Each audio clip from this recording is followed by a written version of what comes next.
Hello, कैसे हो आप सब। It's me Atiq Rahman, this is your beautiful सा चैनल अनमैचेबल लर्निंग क्लासेस। और आज हम लोग बेहतरीन तरीके से सीखने वाले हैं कॉन्सेप्ट ऑफ सेंट्रिपिटल फोर्स और डायनेमिक्स ऑफ सर्कुलर मोशन। और बहुत अच्छे अच्छे उसके एप्लीकेशंस हैं, जैसे डेथ वेल में, जैसे मौत का कुआं जो होता है, जिसके अंदर बाइक जो होता है, बाइक सवार उसको लेकर पूरा गोल गोल गोल गोल गोल गोल पूरा घूमता है। उसके अंदर टाइम पेंडुलम, मतलब कॉनिकल पेंडुलम देखेंगे। कॉनिकल पेंडुलम किस तरीके से हॉरिजॉन्टल सर्कुलर मोशन में, अगर मान लो हमारे पास ये पेंडुलम है, कैसे ये पेंडुलम हमारे पास ऐसे ऐसे ऐसे ये हमारे पास घूमता रहता है, उसका टाइम पीरियड निकालने वाले हैं। अगर कोई हमारे पास डेथ वेल मौत के कुएं में घूम रहा है तो एक मिनिमम वेलोसिटी होती है, उसके ऊपर चलना होगा, अदरवाइज वो नीचे टपक जाएगा और सीधे सीधे सीधे, समझ में आ रहा है, तो सीधे वो ऊपर जाने का रास्ता तय कर लेगा। तो समझ में आ रहा है। तो अपन लोग के पास वह जो है ना, ये ऊपर वाले जो है वो बहुत मेहरबान रहते हैं, इसीलिए बाइक वाले गिरते नहीं है। तो ऐसा ना हो कि वो गिरे, तो वह अपने फिजिक्स के हिसाब से चलेंगे तो नहीं गिरेंगे, अदरवाइज वह तुम्हारे पास गिरने में ज्यादा टाइम नहीं लगेगा और गिरते ही सीधे ऊपर की तरफ रास्ता एक सीढ़ी चढ़ जाने वाला है यहाँ पे। तो स्टार्ट करते हैं यहाँ पे, सेंट्रिपिटल एंड सेंट्रिफ्यूगल फोर्स होता क्या है। तो स्टार्ट करें एआर स्टाइल वे में। एआर स्टाइल वे में हम लोग स्टार्ट करने वाले हैं, बहुत ध्यान सुनना। पहले ये बताओ, सेंट्रिपिटल फोर्स क्या रियल में एग्जिस्ट करता है या नहीं करता। तो ये मतलब नाम सेंट्रिपिटल फोर्स क्यों रखा गया है, वन बाय वन यहाँ पे समझेंगे, वन बाय वन यहाँ पे समझने वाले हैं, बहुत ध्यान से समझना। अगर अच्छे से कॉपी और पेन निकाल लो और लिखना स्टार्ट करो, लिखोगे तभी और अच्छे से समझ में आएगा। पहला यहाँ पे, अगर हमारे पास ये बताओ, मान लो अपन लोग के पास यहाँ पे वेलोसिटी है, तो वेलोसिटी के पास दो चीज होगा, एक तो आएगा मैग्नीट्यूड, एक आएगा अपन लोग के पास, we have two things, first is magnitude और दूसरा क्या होगा यहाँ पे डायरेक्शन। दूसरा क्या होने वाला है यहाँ पे, डायरेक्शन होगा।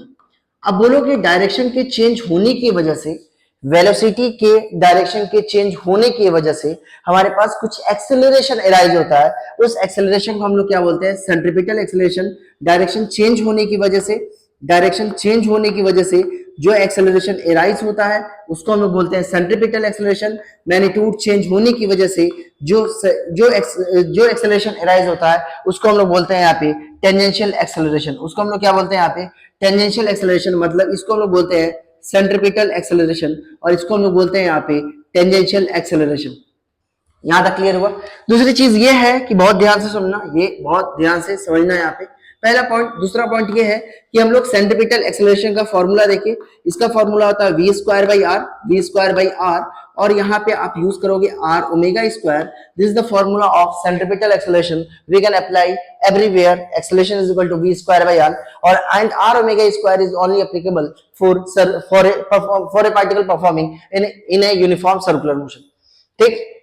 और यहाँ पे उसके बाद हम लोग देखिए टेंजेंशियल एक्सेलरेशन का फॉर्मूला होता है यहाँ पे आर अल्फा। टेंजेंशियल एक्सेलरेशन का फॉर्मूला होता है आर अल्फा। और मुझे पता है कि अगर फोर्स है तो जाहिर सी बात है एक्सेलरेशन होगा। अगर एक्सेलरेशन है तो फोर्स होगा ही होगा। अगर फोर्स है तो एक्सेलरेशन होगा ही होगा। अगर कोई बॉडी के पास एक्सेलरेशन है, उसके पास कोई ना कोई फोर्स तो होगा ही होगा। उस एक्सेलरेशन की वजह से फोर्स आएगा। इसका मतलब आपके पास अगर सेंट्रिपिटल एक्सेलरेशन है तो उसकी वजह से फोर्स आने वाला है। उस फोर्स को हम लोग बोलने वाले हैं क्या, सेंट्रिपिटल फोर्स बोलेंगे। अगर आपके पास टेंजेंशियल एक्सेलरेशन है, उसकी वजह से हमारे पास फोर्स आएगा ही आएगा, उसको हम बोलने वाले हैं क्या, टेंजेंशियल फोर्स। अगर सेंट्रिपिटल फोर्स है तो फोर्स होता है हमारे पास net force is equal to mass into acceleration. इसका मतलब ये होगा अपन लोगों के पास m इनटू ac। और टेंजेंशियल फोर्स है ये होगा अपन लोगों के पास m इनटू at। यहां तक क्लियर हुआ क्या। देखो थोड़ा वीडियो क्या सही चल रही है, सही है, एकदम परफेक्ट चल रही है। इसके बाद हम लोग देखिए क्या, इसके बाद हम लोग देख रहे हैं क्या, तो हम लोग दो चीज पढ़ चुके हैं यहाँ पे। पहली चीज ये पढ़े कि वेलोसिटी के पास दो चीज होगा, एक मैग्नीट्यूड और एक direction, because velocity is a vector quantity. अगर मैग्नीट्यूड चेंज होगा तो उसके वजह से जो एक्सेलरेशन अराइज होता है उसको हम लोग बोलते हैं टेंजेंशियल एक्सेलरेशन। अगर डायरेक्शन की चेंज होने की वजह से एक्सेलरेशन अगर आता है तो उसको हम लोग बोलते हैं सेंट्रिपिटल एक्सेलरेशन। याद करना, सर्कुलर मोशन के अंदर सेंट्रिपिटल एक्सेलरेशन हमेशा एग्जिस्ट करेगा, क्योंकि अगर स्पीड कांस्टेंट हो या ना हो, मगर हमेशा डायरेक्शन लगातार चेंज हो रही होगी। उसीलिए हम लोग के पास सेंट्रिपिटल एक्सेलरेशन सर्कुलर मोशन में होगा ही होगा। अगर सेंट्रिपिटल एक्सेलरेशन अगर है तो जाहिर सी बात है उसके वहां पे हमारे पास फोर्स आएगा, उस फोर्स का नाम सेंट्रीपिटल एक्सेलरेशन से नाम दिया गया सेंट्रीपिटल फोर्स, और अगर टेंजेंशियल एक्सेलरेशन है तो इसका नाम दिया गया टेंजेंशियल फोर्स। लोगों ने बोला कि अच्छा ये सब तो बच्चों वाला है सर, ये सब तो बच्चों वाला है, ये सब क्या सिखा रहे हैं? हमें कहाँ सिखा रहा हूं तुमको तो मैं फील कराने वाला हूं, तुमको तो मैं फील कराने वाला हूं। भाई साहब गोल सही बन जाओ यार। सही बन गया, चलो ठीक है। तो यहाँ पे देखो आपके पास, यहाँ पे हमारे पास, यहाँ पे ये अपन लोगों के पास सेंटर है, तो सेंटर पे अपन लोगों के पास एक सेंट्रीपिटल एक्सेलरेशन होगा, बिकॉज सेंट्रीपिटल एक्सेलरेशन का जो डायरेक्शन होगा वह along the radius and towards the centre होगा। सेंट्रीपिटल एक्सेलरेशन का जो डायरेक्शन होगा वह along the radius and towards the centre होगा। सेंट्रीपिटल एक्सेलरेशन का जो डायरेक्शन होगा वह along the radius and towards the centre होगा। इसका मतलब आपके पास एक्सेलरेशन होगा, सेंट्रीपिटल एक्सेलरेशन है, तो जाहिर सी बात है इसका मतलब एक रेडियल डायरेक्शन में एक फोर्स आने वाला है, एक रेडियल डायरेक्शन में फोर्स आने वाला है। तो लोगों ने बोला कि अच्छा वो फोर्स है कहाँ? लोगों ने बोला कि अच्छा उस फोर्स का नाम हमारे पास, अच्छा लोगों ने बोला कि उस फोर्स का नाम तो सेंट्रीपिटल फोर्स है, तो मैं बोला हाँ उस फोर्स का नाम तो सेंट्रीपिटल फोर्स है, उसका नाम तो सेंट्रीपिटल फोर्स है। तो ये बताइए फोर्स क्या रियल में एग्जिस्ट करता है क्या? सेंट्रीपिटल फोर्स जैसा कुछ होता ही नहीं, सेंट्रीपिटल फोर्स जैसा कुछ होता ही नहीं, हाँ ये क्या सेंट्रीपिटल फोर्स जैसा कुछ होता ही नहीं? तब पढ़ते क्यों है सर? पढ़ते क्यों है भाई साहब? पढ़ते इसलिए हैं, बहुत ध्यान समझना, कि हमारे पास सेंट्रीपिटल फोर्स जैसा कुछ है तो नहीं, बट कोई ना कोई फोर्स सेंट्रीपिटल फोर्स बन जाती है।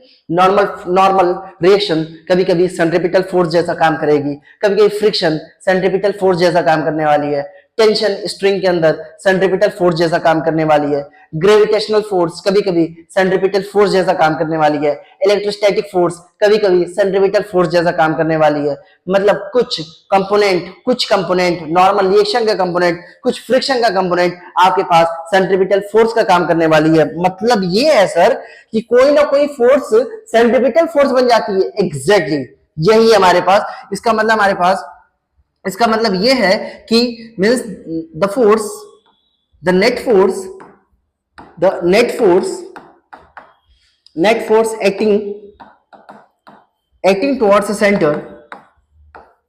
acting towards a center is known by the name, उसको नाम दे दिया गया सेंट्रीपिटल फोर्स। इसका मतलब ये है कि आपके पास कोई फोर्स होता नहीं है, मतलब कोई ना कोई फोर्स सेंट्रीपिटल फोर्स बन जाता है। एग्जैक्टली यही चीज है हमारे पास। इसका मतलब हमारे पास कोई ना कोई फोर्स सेंट्रीपिटल फोर्स बन जाता है, कोई ना कोई फोर्स सेंट्रीपिटल फोर्स का रूप ले लेता है यहाँ पे। समझ में आ रहा है चीज? तो इसका मतलब होता है हमारे पास the net force which are acting towards a centre, उसको हम लोग क्या बोलते हैं यहाँ पे?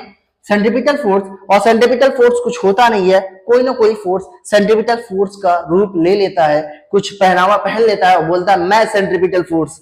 मतलब ग्रेविटेशनल फोर्स कभी कभी बोलेगा मैं सेंट्रीपिटल फोर्स, नॉर्मल रिएक्शन बोलेगा मैं सेंट्रीपिटल फोर्स, नॉर्मल रिएक्शन का कुछ कंपोनेंट बोलेगा मैं सेंट्रीपिटल फोर्स। मतलब आपस में लड़ाई होगी और हम लोग उसका नाम देंगे जो सेंटर की तरफ है, उसको प्यार से बोलेंगे भाई साहब तुम्हारा नाम आज से सेंट्रीपिटल फोर्स होने वाला है। यहां तक क्लियर हुआ? आगे चलते हैं, यहाँ पे आगे चलते हैं। उसके बाद हम लोग देखें क्या, बहुत ध्यान से समझना, उसके बाद हम लोग देखें क्या कि अच्छा ये सेंट्रीपिटल फोर्स है। जैसे एग्जांपल क्या है सर? एग्जांपल बता सकते हैं क्या? हाँ, जैसे कोई भी प्लैनेट सन के अराउंड अगर रिवॉल्व करती है, हमारे पास ये हमारे पास सन है, ये अपन लोगों के पास सन है, और ये हमारे पास कोई प्लैनेट है, ये हमारे पास कोई प्लैनेट है। लेट अस सपोज ये अपन लोगों के पास कोई प्लैनेट है, ये अपन लोगों के पास कोई प्लैनेट का मतलब अपना अर्थ ही मान लो, ये यहाँ पे सन। तो इसका मतलब सन अर्थ को अपने तरफ खींच रहा होगा बाय यूजिंग ए ग्रेविटेशनल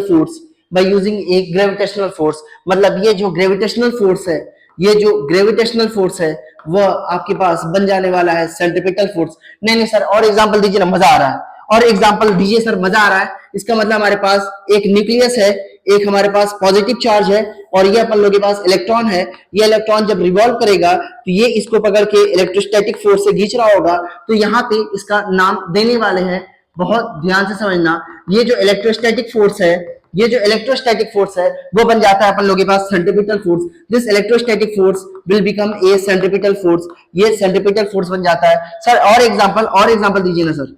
लो भाई, अगर हमारे पास मान लो एक हमारे पास स्ट्रिंग से एक हमारे पास बॉल लटका हुआ है, बहुत ध्यान सुनना, ये बॉल मास है, तो इसका मतलब ये जो टेंशन फोर्स है, ये जो टेंशन फोर्स है जो इसको सर्कुलर मोशन करा रहा होगा, इसका मतलब आप लेकर ऐसे ऐसे करो तो इसका मतलब जो टेंशन है, वो जो टेंशन फोर्स है वो बन जाता है हमारे पास, ये जो टेंशन फोर्स है वो बन जाता है अपन लोगों के पास सेंट्रीपिटल फोर्स। बोलोगे नहीं सर और एग्जाम्पल चाहिए हमको।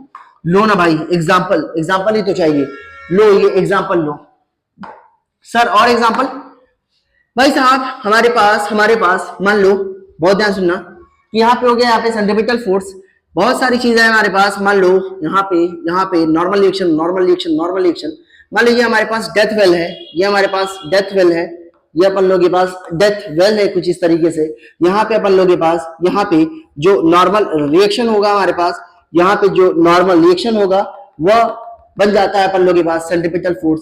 मतलब यहाँ पे जो नॉर्मल रिएक्शन है वह बन जाएगा सेंट्रीपिटल फोर्स। ये जो नॉर्मल रिएक्शन है वह बन जाने वाला है यहाँ पे सेंट्रीपिटल फोर्स, बिकॉज यहाँ पे इसका होगा यहाँ पे सेंटर, और ये बन जाएगा हमारे पास सेंट्रीपिटल फोर्स। समटाइम्स फ्रिक्शन भी सेंट्रीपिटल फोर्स बन जाने वाला है। तो ऐसे ऐसे हमारे पास बहुत सारे एग्जाम्पल होने वाले हैं। तो बोलोगे अच्छा तो आगे क्या करना है? भाई साहब सुनो, अगर ये सेंट्रीपिटल फोर्स है, तो भाई साहब एक चीज ये बताओ, तो ग्रेविटेशनल का फॉर्मूला होता है अपन लोगों के पास G m1 m2 divide by r square, और ये होगा हमारे पास सेंट्रीपिटल फोर्स का फॉर्मूला होता है m मतलब कौन सा m सर? सन पकड़ के इसको खींच रहा होगा। कौन सा मास लोगे? ये प्लेनेट वाला मास mv स्क्वायर बाई r से, ये होगा अपन लोगों के पास m2v स्क्वायर बाई r से आप लोगे यहाँ पे। ये इलेक्ट्रोस्टैटिक फोर्स की वैल्यू होगी k q1 q2 by r square, k q1 q2 by r square, और ये होगा अपन लोगों के पास mv स्क्वायर बाई r। मतलब v का मतलब हो गया हमारे पास टेंजेंशियल स्पीड, और ये होगा हमारे पास मास m, ये होगा अपन लोगों के पास मास m2, और ये होगा यहाँ पे टेंजेंशियल स्पीड v।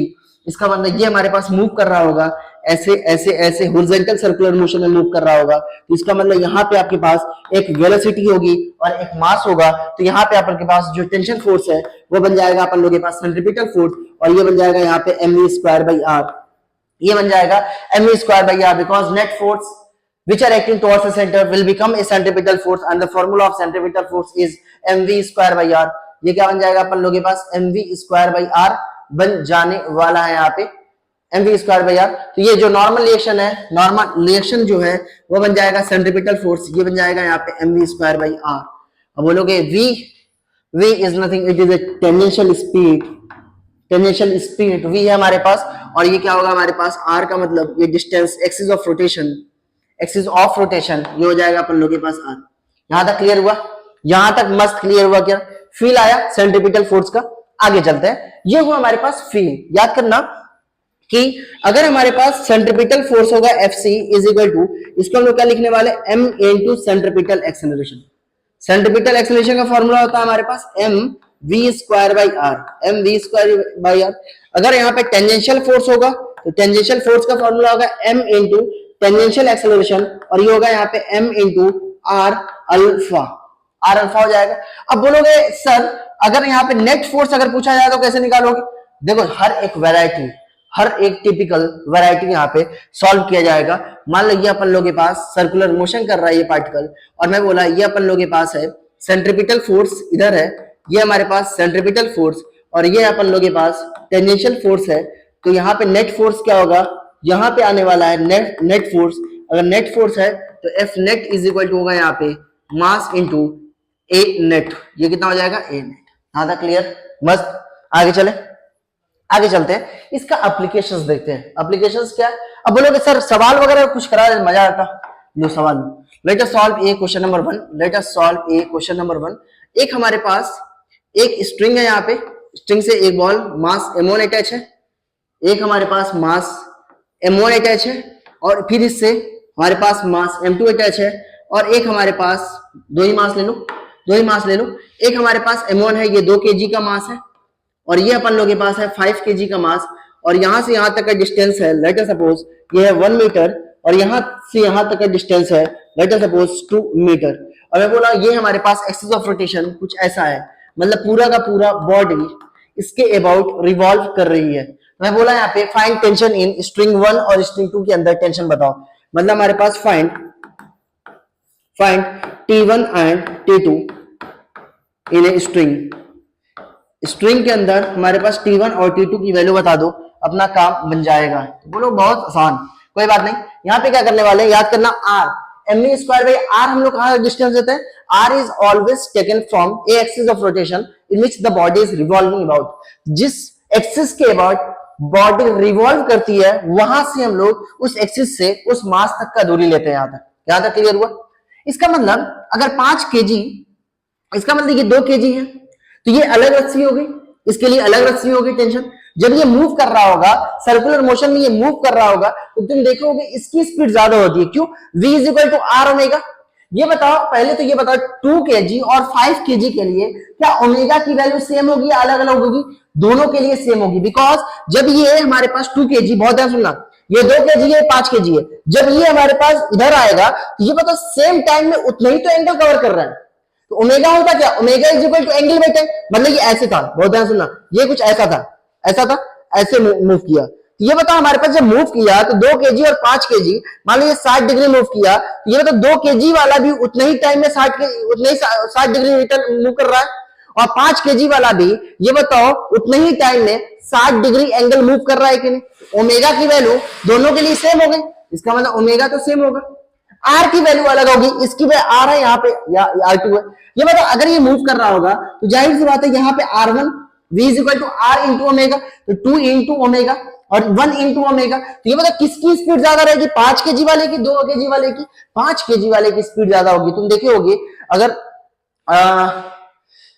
तुम कोई भी चीज अगर तुम्हारे पास चक्कर घूम रही होगी, तुम ऐसे मूव कराओगे, कोई बॉल को अगर मूव कराते हो, देखते हो कि जितना दूर बॉल रहती है उतना तेज स्पीड मूव करती है कि नहीं हमारे पास सर्कुलर मोशन के अंदर? हाँ। तो बोलो T1, तो मैं बोला ठीक है।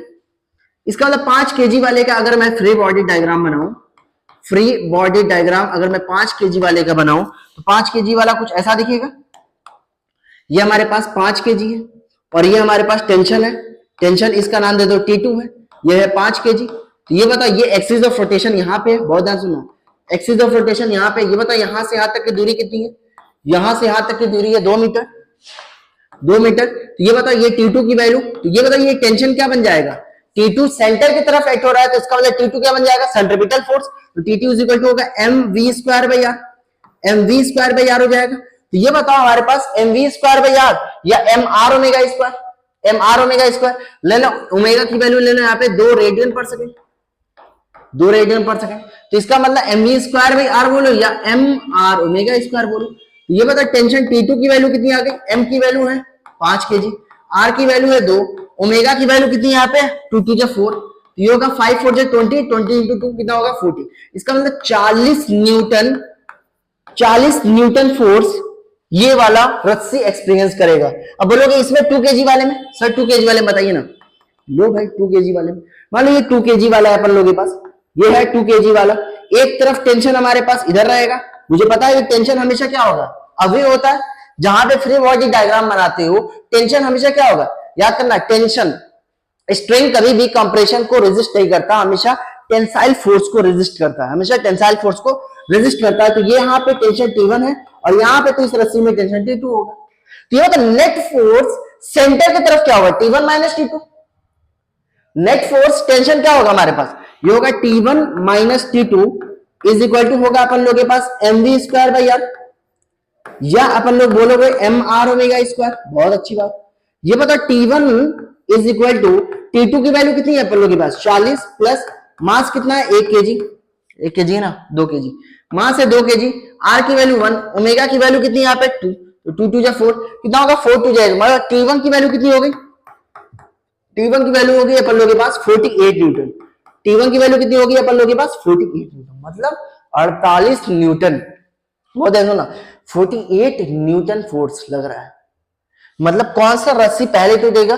जिसके अंदर टेंशन ज्यादा है, मतलब यहां से रस्सी ब्रेक होने का चांस ज्यादा है, फिर उसके बाद यहाँ पे समझ में आ रहा है? फील आया कुछ? इस तरीके से हम लोग सेंट्रीपिटल फोर्स को हम लोग बहुत अच्छे से समझ चुके हैं। यहां तक क्लियर हुआ?